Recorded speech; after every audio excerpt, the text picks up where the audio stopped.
So, Canary Network's back on the road again, 2017. Paul Donaldson, CEO of Danakali, DNK, back with us again. You were here 8 months ago.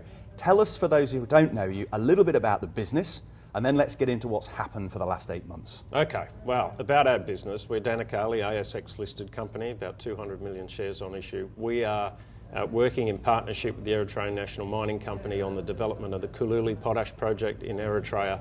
Very significant project, very significant resource, fundamentally different to any other potash resource in the world. We refer to it as being positively unique.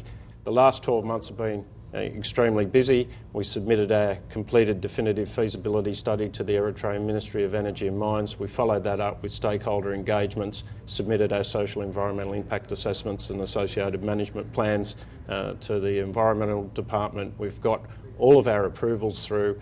The mining agreement is signed. The mining licences have been allocated. We're ready to go. We're a company that are run by highly experienced mining executives with both manufacturing and open cut mining and marketing experience. So we've got the right skills and capabilities in both the board and the management team to bring this project into production. So amazing, and this is the change from 8 months ago. So much of this stuff in place. Obviously the team's always been there, but let me just bring you slightly back. Eritrea.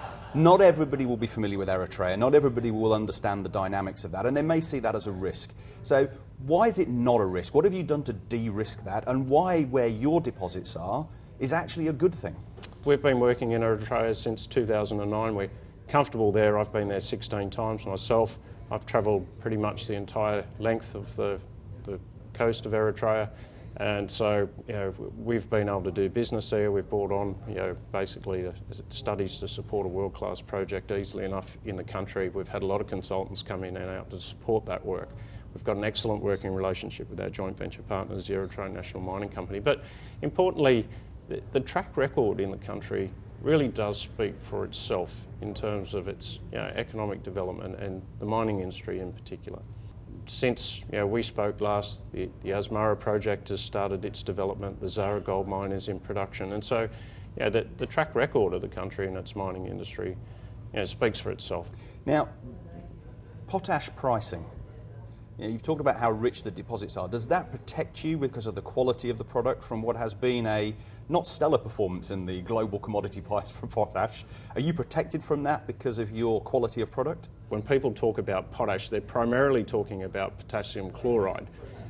Sulphate of potash carries a substantial price premium, and when I say substantial, in the order of $200 to $250 a tonne over the last 5 years or thereabouts. So it's got a healthy margin, particularly for a primary resource like the Kululi project. So despite the prices being down, this project still will deliver industry-leading returns, and it's all up from this point.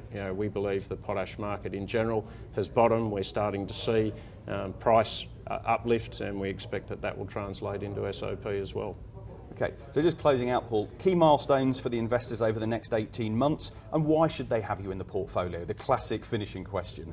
Okay, so in terms of the key milestones, we'll finish off the front-end engineering design. We're highly focused now on securing offtake for the project. That process is progressing well. We signed over 800,000 tonnes of product per annum under MOUs. That was probably about 6 to 8 months ago now.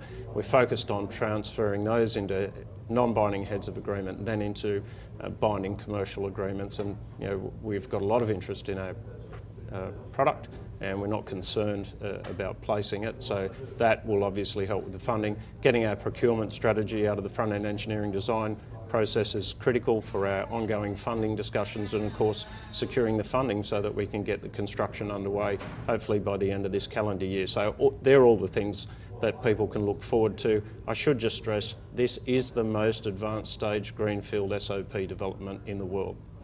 In terms of why investors should have us in the portfolio, this is by all accounts what would be termed a tier 1 asset. It's got low capital intensity, bottom quartile operating cost curve position, low incremental growth capital, close to the coast, close to key markets, and a huge amount of upside potential. We've de-risked the project by taking a modular development approach, modest startup capital. This is fundable.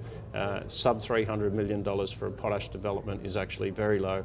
And once this facility is into production, it's got decades of growth ahead of it. So that's just a small snapshot of the reasons that people should have us in their investment portfolio. And I guess I should round up by saying, we've got a highly capable and competent team of mining executives running this project, and our joint venture partnership is a key enabler for the success of this development.